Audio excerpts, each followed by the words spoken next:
Hey guys, it's Generalkidd here. How's everyone doing today?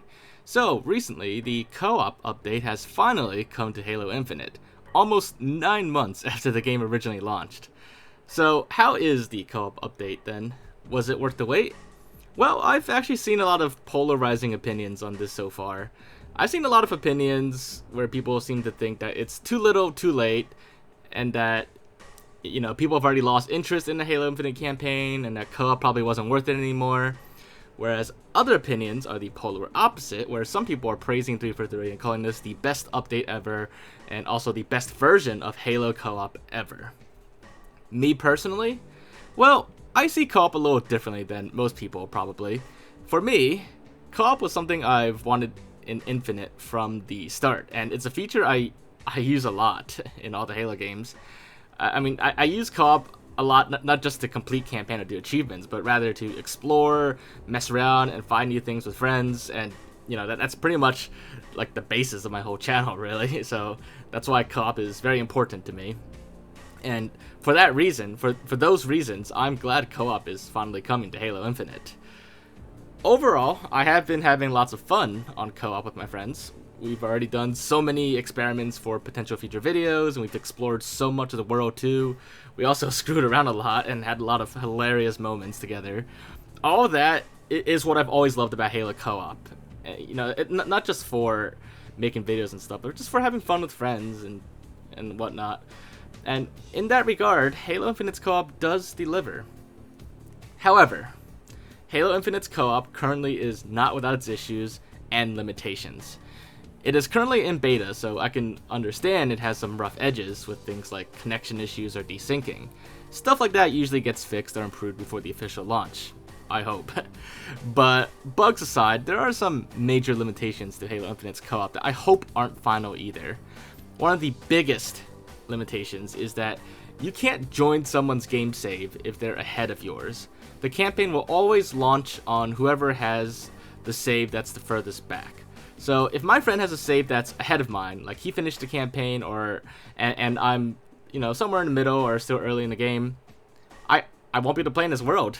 Like I just can't join his world. In fact, he would only be able to join mine. We could still, I could still host and everything, or he could still host. It doesn't matter. We'll just load up at my save, not his. He'd have to help me catch up to him before we can pretty much be in sync again. The one silver lining to this, though, is that at least joining other saves, other people's worlds, lets you keep the weapons you had in your own save. So because of that, we were able to get 4-player co-op going with everyone using tank cannons. Everyone in their save, in their world, they got tank cannons, and then they joined mine, and we were all able to use tank cannons together. So because of that, we... it was just... We had a lot of fun with that, and I'm glad that was possible. It was extremely fun. But of course, to set that up, each player had to start a new save, acquire the tank cannon, and get close enough in missions to each other so that when we join, we could somewhat be in sync. We don't have to wait for other players to catch up in the game or anything. So there definitely were a few hoops we had to jump through to get that all set up. Some other limitations include the limited distance between players before the game kills the non-hosts. It would be great if the distance could be increased a bit. I mean, I guess it's okay, but it's still kind of limited. I was originally hoping the entire open world would be available to explore for everyone, regardless of distance. Kind of like that one game, Generation Zero. I don't know if you ever played it before, but it's actually kind of a fun game. Open world, and the whole world is available to everybody. You could just be on opposite ends of the world doing different quests at the same time, and it would work. But in Halo Infinite, you can't really go too far. I mean, at the very least, I wish the game would just, simply teleport players back to the host if they got too far instead of killing them. Although it doesn't really matter, because when you die and respawn, you don't lose your weapons. You still keep the same loadout you had, so you don't have to worry about losing a tank cannon, for example.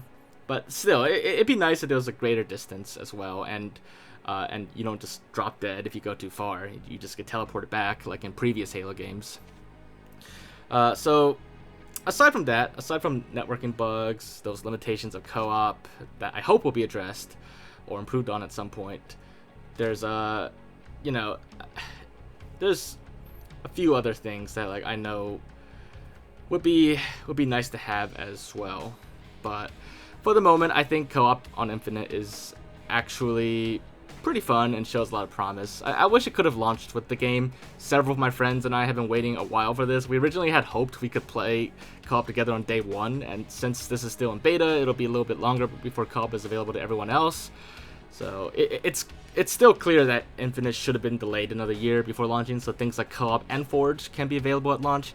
But at this point, I'm just glad co-op is here. I haven't played Infinite multiplayer much lately, but now that there's co-op again, I can definitely see a lot of fun possibilities. But bugs and limitations aside, I also like to see some future changes and improvements to co-op, such as having multiplayer Spartans available instead of 3 additional Master Chiefs. I know a lot of people have requested that too, so I hope it's something that 343 can consider in the future. I mean, obviously they can't do that by launch, but maybe down the road it could be something they could look at. So that's pretty much all my views and opinions on Halo Infinite Co-op. In a nutshell, I'm glad it's here, but it still has its issues, and they need to be fixed. And of course, limitations that I hope get addressed eventually as well. But overall, I can't wait for it to be added to the main game. So hopefully you guys enjoyed this video and found it to be interesting. As always, make sure to leave a like, and let me know your thoughts on co-op so far in the comments down below. But aside from that, make sure to subscribe if you haven't already, and I'll see you all next time. Bye guys!